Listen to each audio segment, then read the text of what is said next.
Welcome to another episode of Pit Lane Parlay.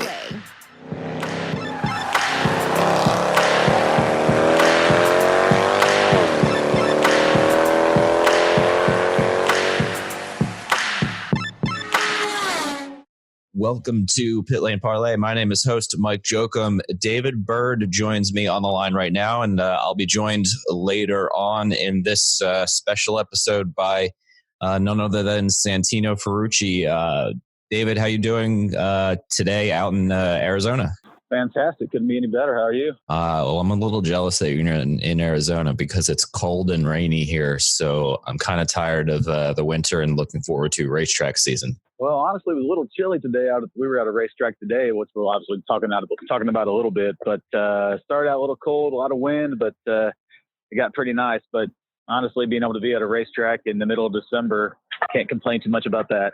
No, very jealous. I was very jealous when I saw the social media about that today. So we'll start with that. Santino tested one of your sprint cars today out in Arizona. Before I get to how it was, how did this all come about from the start? So I was in Indy for the BC39 and flying out after the race was over and sitting at the airport, and Santino comes strolling up and spots me and says, hey, and sits down, and we're just chatting. And he asked, of course, we ran Connor Daly in the Petrie Motorsports Midget that I'm partnering with Scott Petrie on this year for a few races and hopefully next year as well. And he asked how that all came about, and we talked about it a little bit. I talked about how the goal of that Petrie Midget is to get some crossover, to get interested IndyCar drivers and others that have a desire to maybe try their hand at some dirt track racing. It's a midget that's going to be available for them. And I told them that, the problem was there weren't a lot of IndyCar drivers, to my knowledge, that I've put it out there to that have been interested in taking that shot to make that happen. And he just he threw up his hand, kind of said, I'll do it. So I said, seriously? And he said, absolutely. I want to race. I want to race anything I can race whenever I can race. So I said, well, let's get you through the season and see how the fall shapes up, and then see if we can get you in that midget or something else. So that was how the conversation started. But then what happened was I arranged for the sprint car and a midget out here in Arizona with my partner, Team Gene Gale Racing, and my one of the drivers I work with, and actually one of my business partners, Dennis Gile. For him and both James Davison, actually, which we ran James a few weeks ago out here in the sprint car. They're supposed to run the sprint car and the midget. Unfortunately, on Turkey night out at Ventura Raceway, CJ Leary got on his lid and destroyed that midget. So left us with just the sprint car.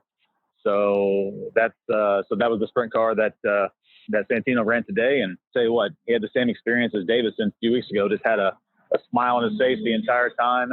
Had a blast, and he's ready to go racing on the dirt.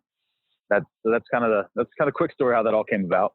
So, I saw, a clip or two on social media of both that. And I think I saw something from Davison a few weeks ago, but how did both drivers do on the dirt? Do you think they can be successful in the dirt racing? Absolutely successful. It will take time. Obviously, they're both pros. James has a wide variety of experience. Obviously, he's between Indy cars and sports cars and stock cars and old Formula One cars and old sports cars and Silver Crown car. So he's very adaptable as far as that goes. He got up to speed pretty quickly and turning lap times within 0.2 of a second off the current USAC sprint car champion. Granted, that's on an empty track with just two cars.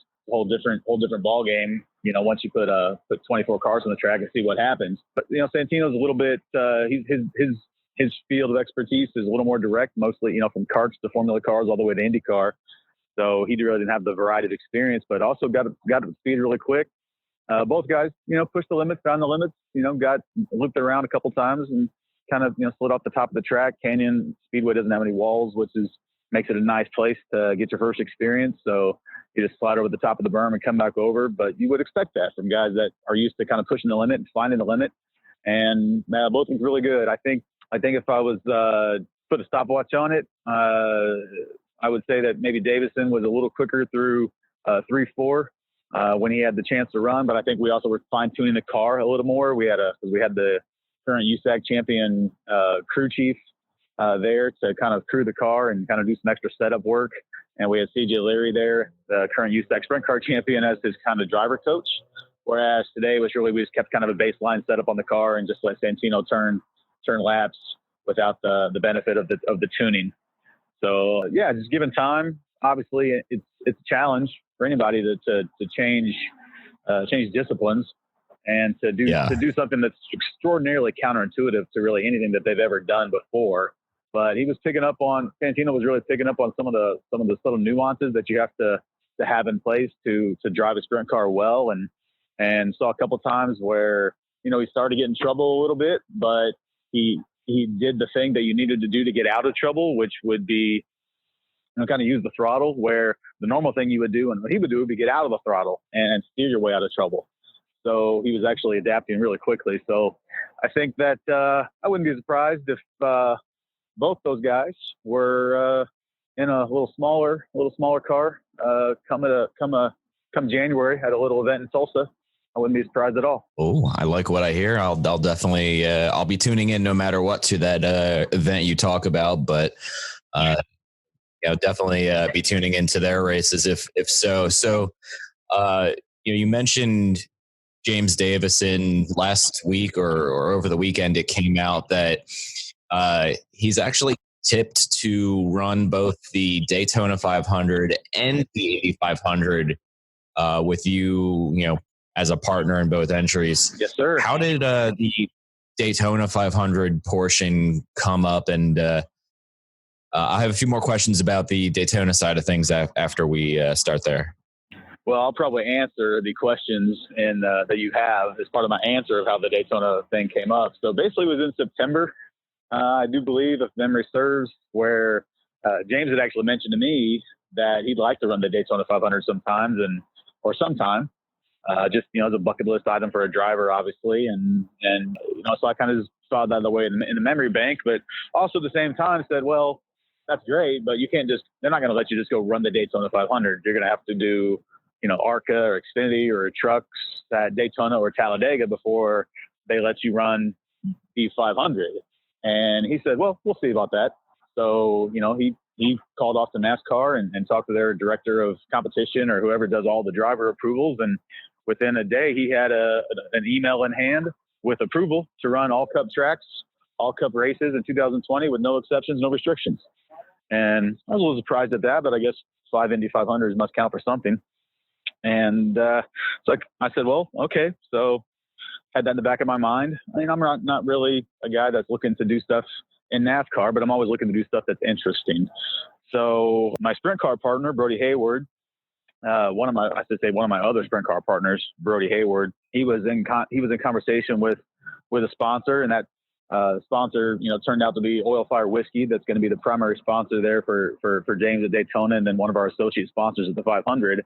He was talking to them about a sprint car program, and that sprint car program, or a short track program, I should say, with sprint car and midget crossing lines to both, starting with the Chili Bowl because of a Tulsa connection with Oil Fire. So he was trying to put the program together, and they expressed interest in maybe expanding it and in terms of the dollars, saying, well, could it be a NASCAR component? Because we've done some NASCAR stuff. Could it be an Indy 500 component? And we said, certainly. And this was right after James had told me he had been approved to run Daytona. And I said, well, this could be an interesting story. So I told Brody that. He told Oil Fire that. Oil Fire says, well, wow, if you can make that happen, then we're totally in on that. So A, B, C, D, just, one thing leads to another. And here we are, we were able to announce that everything's in place. Well, we weren't able to announce everything that is in place for James to run Daytona and Indy, but everything's in place to run Daytona and Indy. And that's kind of where things stand. at this point. So we'll have all the partner team announcements for both ends of that. Probably, if not within the next week, certainly, first of the year. Everything kind of gets slowed down around Christmas time, obviously. You were right. You did answer my next question without me bringing it up. The whole approval process thing. I've seen plenty of people commenting on social media about that, and I was reading your replies throughout the weekend. So I will move on here. James is one of the more remarkable drivers in my era. For he's done just about a little bit of everything over the last handful of years. Indy 500, Xfinity Series, tested on the dirt track. I'm pretty sure he's done some sports car stuff in there somewhere. Yep, he has. What makes him so special and so talented at everything he does? That's a hard question to answer. He brings, you may not see it from the outside, but he brings a lot of humility to the racetrack. Every time he gets a chance to race and steps into an unfamiliar territory, he's really a sponge. He just absorbs everything as quickly as he can. He's truly a student of racing. He's truly a student of racing. And when he gets the opportunity to try something new, he really does a deep dive into finding everything he can on it. So when it was time to run Silver Crown, he was watching YouTube videos constantly on Silver Crown races and in-car and out and, outboard, and really just trying to see as much as he could learn before he got in the car. And he does that every time he gets a chance to race, no matter what it is. Obviously, a professional driver is a professional driver. They should be able to, if you've been able to make your way to the point where you can get into an Indy car and be competitive, you should be able to position yourself to be competitive in almost anything that you do when you get the chance to do it. And he also just realizes that in his position, he still wants to be able to race for a living. So he has to make the most out of every opportunity as well. And I think that plays into the way he approaches things. And he's just always very grateful. Like I said, very, very, very humble, brings a lot of humility, as I said, to each effort that he has the chance to, that he has the chance to obtain. And I think it shows. So we've actually, I'll tease it a little bit. We've announced Daytona, we've announced, Indy, that we're going to do both of those. Again, partner announcements coming up, but we're not done. There's more to come. I love what I hear. I can't wait for the announcements. You're sure to keep what's been a wild off season even more entertaining. On that note, I'll go to a general IndyCar question here. Now that Roger Penske owns IndyCar, what did you think about the whole, Roger Penske's now in charge of everything, and your thoughts on IndyCar's future heading forward over the next couple of years? Well, I think IndyCar was already on a nice trajectory with a nice upswing and, good economy right now as well in the country, which, always bodes well for racing when that is the case. But so with IndyCar on upswing as it was, Penske being in charge of everything IndyCar related can't do anything but make it better. Roger's the standard bearer. He's what we all strive to be, or what we all should at least strive to be when it comes to sustainability of your operations, the preparation, the excellence of the sport and execution of everything. So I don't know that there's any drawbacks whatsoever to Penske's involvement, and I'm excited for what that's going to portend for the future. The one thing I would want to see, and it's not going to happen, but the one thing I would want to see in terms of rule change, I know you didn't ask this question, but heck, I'll put it out there, is yeah, let's go for it. It's one thing that Rogers is least likely to probably implement, even though I know that Jay Fry has his eye on it, is spec shocks. If they would just kind of get away from the massive investment that goes into the shock programs for all these teams, I think you would see, 4 or 5 new teams kind of probably get on board relatively quickly, which would, help alleviate some of the challenges of, feeling like there's a shortage of teams, or, sense that there's too much concentrated and just the Penske, Ganassi, Andretti, just having to rely on too much on just 3 or 4 teams, just because it's James and I even had a meeting with a company, a couple of meetings and multiple conversations with a company that has actually made significant investments in motorsports in the last couple of years, and even during this off season, who was interested in starting up a new IndyCar team, but the expectation was that we needed to be competitive, and we were very frank and honest with him that unless we had the additional budget to work within Andretti or another team to do a technology agreement that would be a 7-figure investment, we were not going to be able to promise him that we were going to be able to be competitive no matter how strong James is as a driver behind the wheel. And it actually made it to where that sponsor ended up going elsewhere and taking significant dollars to other disciplines.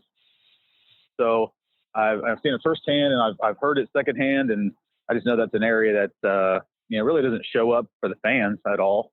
But I understand this also at the same time that you can't take everything spec, but at the same time, I also would say that if it improves the show, there's certain areas of investment that just don't improve the show, but certainly give some teams that can invest it and have invested in it over the course of the years a significant competitive advantage. Yeah, very interesting insight there. I'm curious to see everybody listening what you think on that topic. So I think you kind of answered my next question here, so I'm going to save it for a couple minutes from now.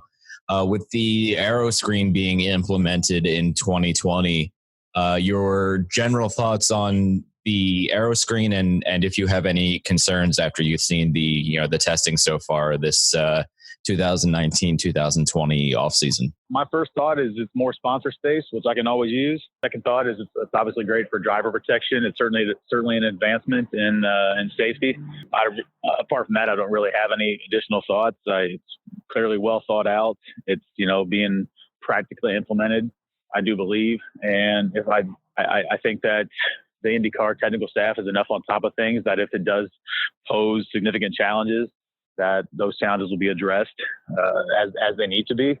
But I like that, my car, as my cars are pretty busy. So the ability to have some more space to put sponsors and logos that's good for me. Yeah. The Scott Dixon car that was at the PRI Expo this weekend with the completed aero screen, like there was some space for some extra sponsors up there, which looked very nice. Sure. And the only complaint I would say is it looks great, except from the head-on shot from the front. Would be my only complaint. But as Robin Miller has written a few times in his mailbag when people talked about it, it'll take about half a practice session to get used to it, and then that complaint will be addressed. Yeah, and there's probably not too many times that we'll be staring directly at the front of an Indy car unless it's not moving. So yeah, fair point. I definitely see that. So my 2 more questions for you here is one is, do you have any additional IndyCar 2020 plans outside of the 500? I know you kind of alluded to you've got plenty to talk about, but not necessarily IndyCar related, correct? Nothing IndyCar related, not at the moment. We'll see how Indy goes and see what comes from there. Obviously, the goal, and we think that we'll be able to pick right up where we left off, let's say last year at Indy, and move forward. So obviously the goal is to be competitive and put ourselves in a position to win, which I don't think is far-fetched.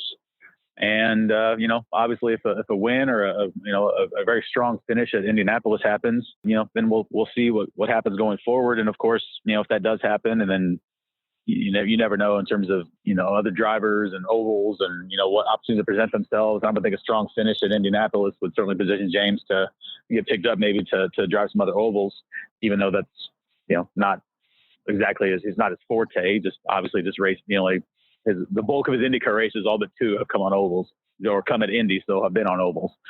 So, but nothing's really in the plans. But you never know what can happen. But I wouldn't put any money on it, let's say. I like it. Well, I think you guys are, judging by last year, in a good position to have another good running at the 500. So I'll wrap it up with you with one final question here. If you were to predict the 2020 IndyCar champion and Indy 500 champion, who are your picks? Well, I don't want to pick against my guy, obviously, at Indy. So let's just say, I'm going to go with my heart at Indy and say James Davison for the 500. IndyCar champion. Wow. It's obviously it's hard to bet against any of the Penske drivers. Scott Dixon. These are obviously people who are going to. Let's say Rossi. Let's say it's Rossi's year. I'll go with Alexander Rossi.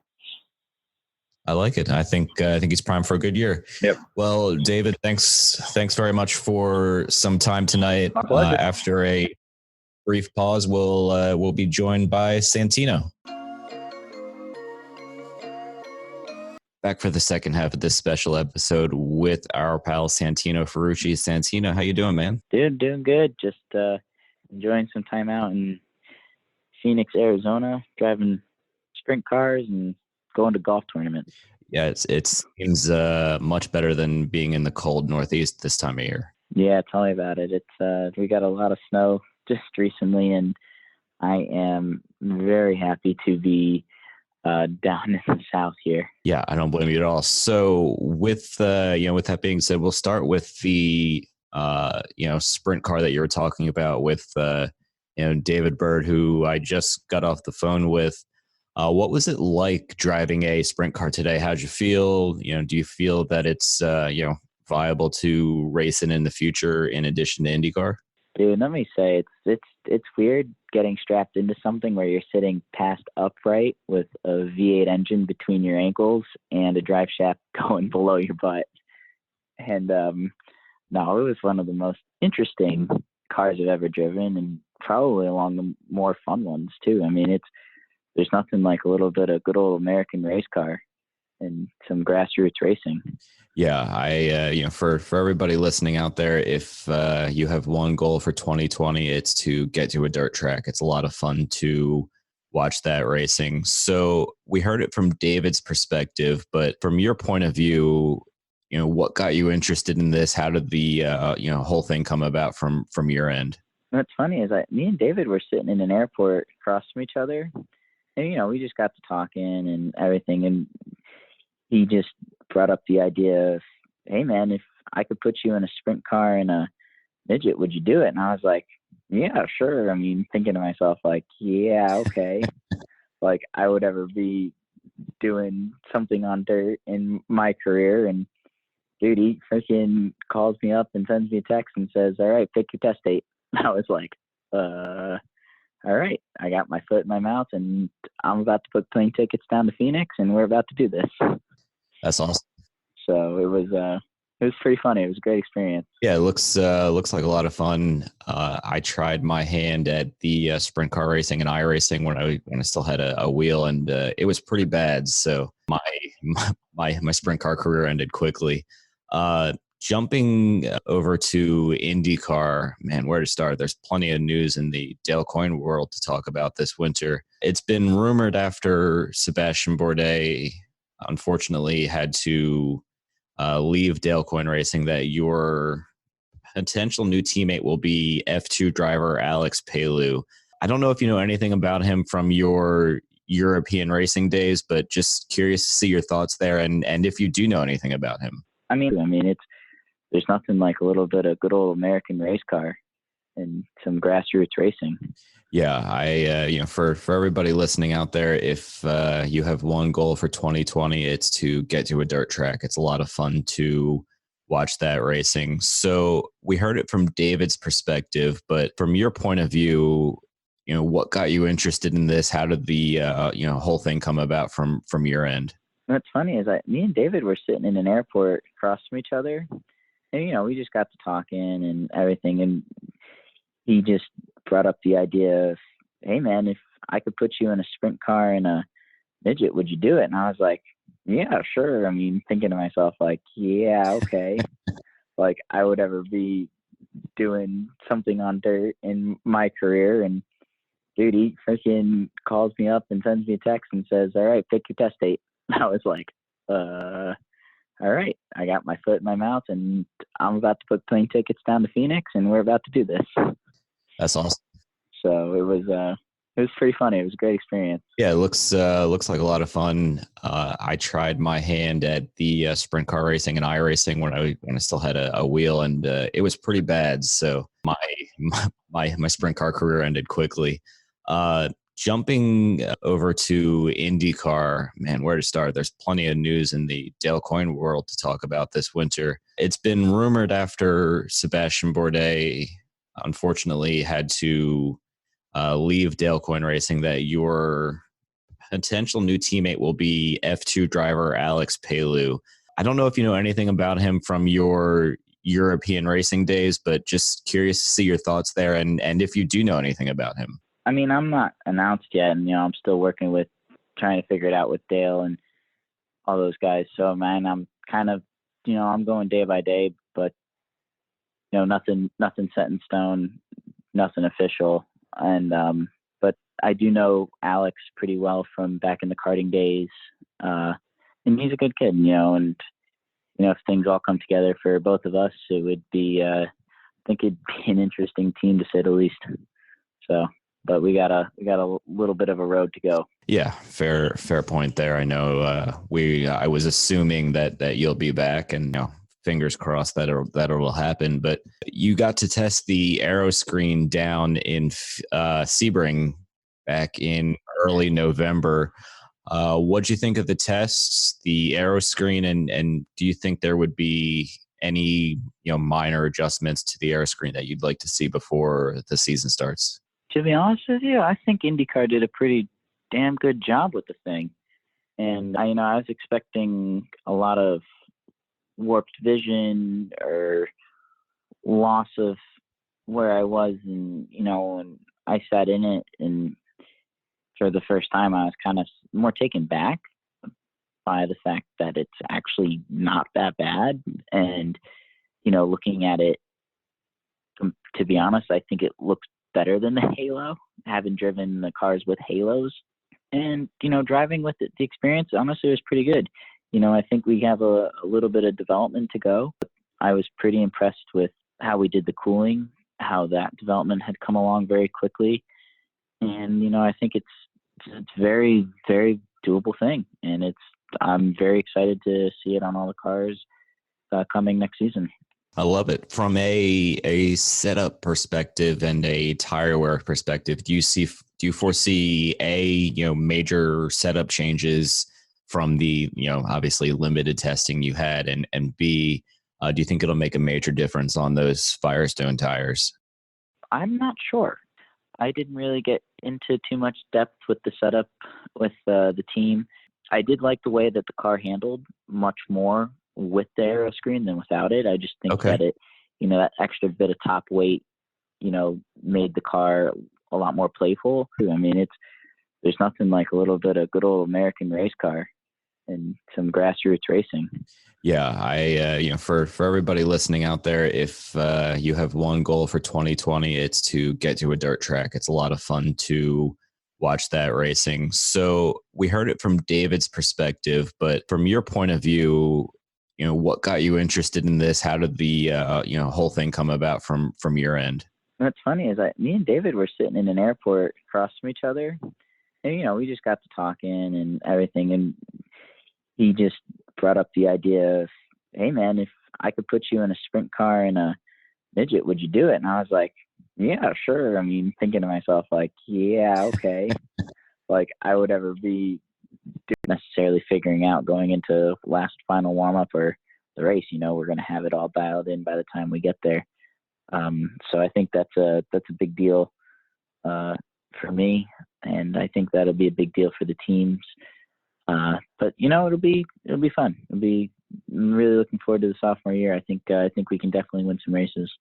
Hey, I love what I hear there. So in addition to testing a sprint car, testing a Sebring, racing-wise, what else have you had going on in, what are we, month 3 of the off-season already? Yeah, I've done a couple of karting events, actually at my home track, the track I grew up on in New York. And funny enough, the one I was leading in the rain, the chain snapped.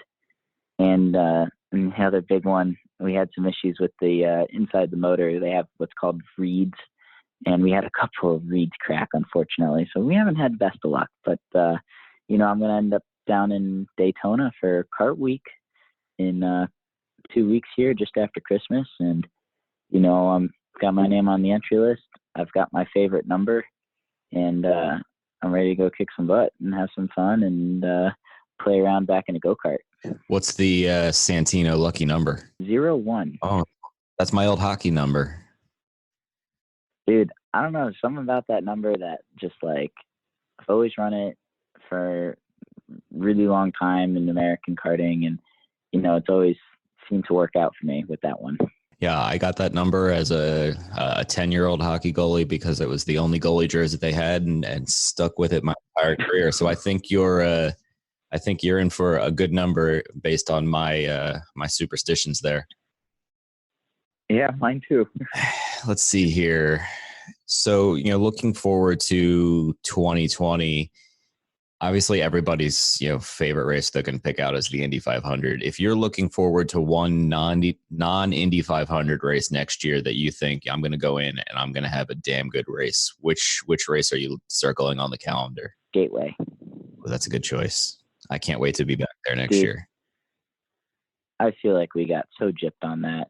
We had put together the best car. We were the fastest all night long, and it's just sequence events. And I really feel like coming back to that race next year, if we have even close to the same package, we'll be a force to be reckoned with. Yeah, I think so too. I watched that race from my hotel room in Connecticut at my brother's wedding, and you guys had both cars were very good the entire race. Yeah, I mean it's not often when you're in an oval like that and you pull almost an 8-second lead.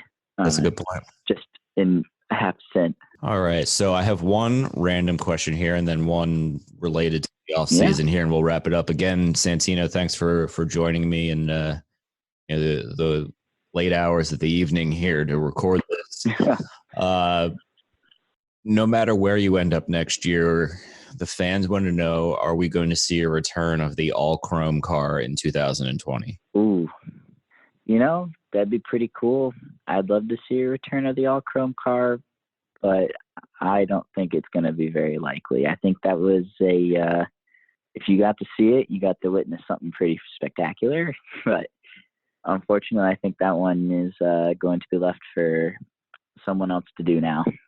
If Greenlight or whoever makes the diecast cars is listening, we need a diecast of the all chrome. One of the best liveries of the year car. It was one of my favorite right from when it rolled out. It rolled out for testing, if I'm not mistaken, right back in Laguna. Or Laguna before that. Laguna. Dude, the best iteration of that car was Long Beach. I mean, if you got to witness the Long Beach Hoonigans collaboration with Clydell, it was insane with the Hoonigans camo, the silver chrome, the gold chrome, and just the California atmosphere. It was just like, dude, it was like the car. Let's give a shout out to the fantastic people that designed your handful of liveries this year. I'll let you do the shout out, but they did some great work all year. Who did the liveries? Yeah.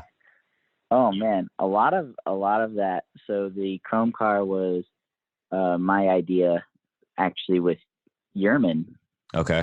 As the co, and then the gold chrome iteration with the Hoonigans was the Hoonigans with ACI Dynamics kind of idea and their kind of spin on it. And then the camo car, which we drove for the rest of the year, was all Clydell manufacturing. And, that was something that they just wanted to come up with something clean, something cool, something to represent our boys. And, they thought that the camo was a very good way of doing that. Yeah, I think that was awesome. It was one of my favorite liveries over the last couple of years. So we'll wrap it up with a kind of a general IndyCar question here. With the news of Roger Penske purchasing IndyCar, what does that A mean to you, and B, how do you feel about, the long-term future of IndyCar now versus maybe last October? I think with Mr. Penske purchasing the the complete thing. I think it's probably one of the best things that could ever happen. It's going to be his legacy, and to have someone like that come in and just rewrite what we're doing to push sponsors, to push promoters, to push fans, to push the drivers to do more, to push everybody and to put everything in the right track, the right direction to build and grow.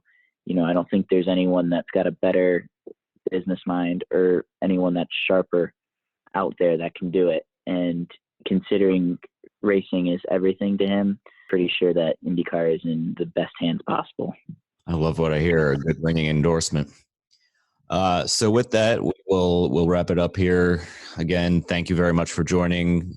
Enjoy the rest of your off season. Hopefully, you get to announce your plans sooner rather than later. And best of luck on the grid in 2020, man. Thanks, Mike. Appreciate it. No problem, man. Have a good night. You All too. right, bye. Bye-bye.